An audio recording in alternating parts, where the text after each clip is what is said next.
Баршаңызға сәлем. Қазір мен сіздерге Alipay'ды қалай тіркеу керектігін көрсетемін. Play Market'імізге кіреміз және де бұл жерге Alipay деп жазамыз. Alipay деп жаздық. Мына осы Alipay, осыны қазір установить етеміз.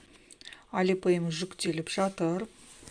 Alipay'ымыз жүктелді. Енді көк кнопкамызды басып, Alipay'ымызға кіреміз. Көк кнопкамызды басамыз. Agree. Плюс 86-ны басамыз. Одан кейін Қазақстанды таңдаймыз.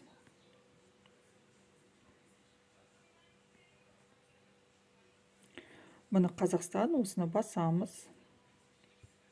Осы жерге номерімізді жазамыз.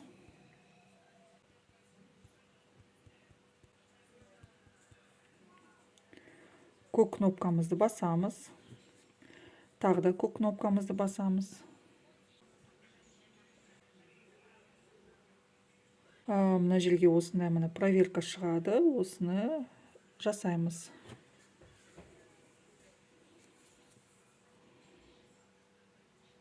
Телефонымызға SMS келеді, сол SMS-імізді осы жерге жазамыз. SMS келді, енді осы жерге кодымызды жазамыз. Енді мына жерге тағы да Қазақстанды таңдаймыз. Біз аккаунтымызға кірдік, сәтті тіркелдік, құттықтаймыз.